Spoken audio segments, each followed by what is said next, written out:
Hello, Christina Resso. Thanks for tuning into this video, and I hope you all are doing well. Don't forget to like and subscribe to the video and share it with your friends, and happy Thursday to each and every one of you. So what came to mind was the hero himself, Daniel Penny.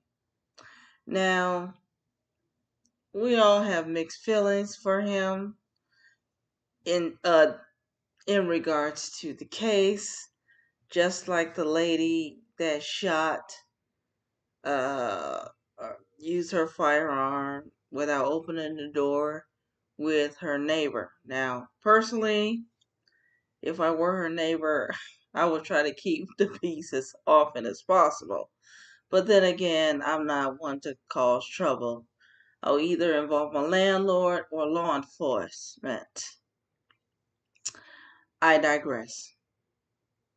So we all know the story of Daniel Penny, the fella minding his own business, along with other passengers on the New York subway train, and this mentally ill person, uh, without a dime to his name, decides to harass customers. Prior to that, having over 40 cases to him due to mental illness. Sounds like the Blackmail Collective. Not to throw that out there, but Jordan Neely was the typical black male, not a dime to his name, most likely grew up in a single family home, doesn't know how to be a man. Uh, Somehow mental illness snapped in him and doesn't know how to take care of himself. So somehow he knew how to survive with being in this fresh air, and yet they insist that everyone loves them and they're the most desirable males, and black females are the least desirable males. People, excuse me, females. I'm sorry, women are the least desirable women. Despite of them uh, being the least class in society. So they're one of these people that has to put another person down, and instead of competing with other males, they have to diminish their so-called female counterparts, which I don't see them in that light, but it is what it is. So we're having a problem with Daniel Penny. He was indicted. Now, had it been the other way around, a black man doing this to a white guy, of course, this wouldn't be a big issue.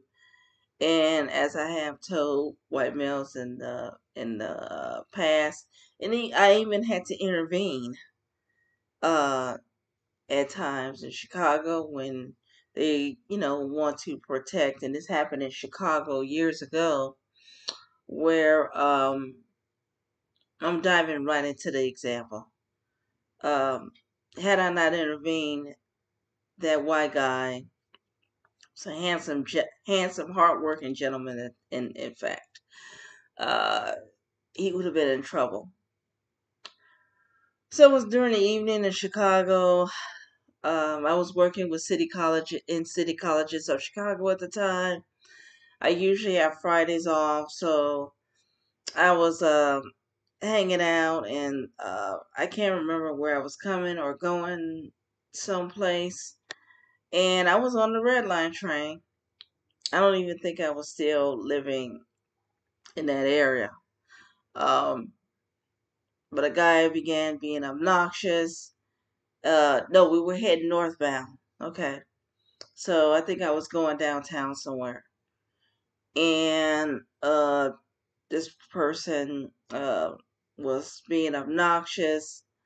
This white guy intervened and said, you're disturbing the passengers. Could you please, be quiet? This gentleman was like only a few feet from me. So let's say I'm sitting back here, and the gentleman was sitting on my left, 2 seats forward. and the obnoxious gentleman was sitting near the doors, like a few feet away from him. And the other guy, that was the obnoxious person, was asked, "Am I bothering you?" And he said, "Yes, we need you to be quiet." And they're going back and forth. So I went ahead upon myself and pressed the button. Thankfully, they just recently had these in Chicago. And I reported, "Hey, we have disturbance on the subway train. People are trying to get home, and we got an obnoxious person." Now, in New York City, I don't think they had that. Even when I lived there, they didn't have it. So it's a blessing that Chicago has this. Long story short, a few moments later, I walked on the other side of the car, and law enforcement responded immediately and took the person off. Now, and I was considered a hero around these other handsome gentlemen around me, and this black guy pretended to be my friend and said about the button I pressed, and I just pointed downward, because I mean, if he wanted to really help, he could have said something, but yet he chose not to, because the cars are not even that big compared to New York City subway cars. They're much longer. So, because New York City cars have 1 to 3 doors, a total of 6 on both sides. Chicago only subway cars only have 4 total. So he heard the argument, but he chose not to do anything. But because I was getting attention from non-black males, then he decided to intervene, and I just, kept my conversation brief with him, as I usually do with the average black male, because if there's another black male involved, I'm not going to get any help with him. Okay? And God forbid that, I have to protect myself with one of them, because those are the main group that will actually harm me. So let's keep our prayers for Daniel Penny. I know exactly what was going. I can even envision this. And I lived in New York City before, despite of the fact that this man had 40 criminal charges and punching the elderly, kidnapping a 7-year-old, and disturbing the peace on New York City subway. I could have been on that subway. I lived in New York City for a year and a half, finishing grad school. Okay? I would have loved to see a handsome man like Daniel Penny come to our rescue and stop this person. Now, what he could have done there, maybe he didn't have to. He couldn't have, like, tackled him down and, like, taken his knee and bent his wrist backward, and then had someone else, pin his leg, so to avoid him from kicking. That way, if anything happened, there wouldn't have been a life-threatening situation. And now we're in a situation, he's indicted. This man may get 15 years, similar to the Kyle Rittenhouse situation, the poor baby. This going to a grand jury, and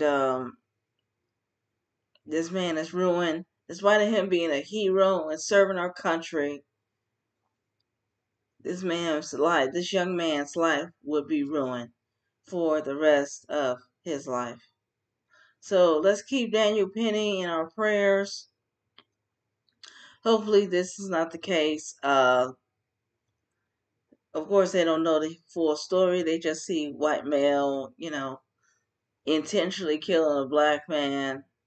Even though I'm pretty sure he didn't have a racist bone in his body. To serving our military and the ones that are secretly white nationalists or whatever, you would never know the difference. So that's all I have on my heart. Thank you for listening. Christina Resso, pray for our nation. Pray for our brothers and sisters under the persecuted church. And as I've been saying, the Lord bless you, keep you, and may his light shine upon you. And I'll talk to you as soon as the Lord wills it.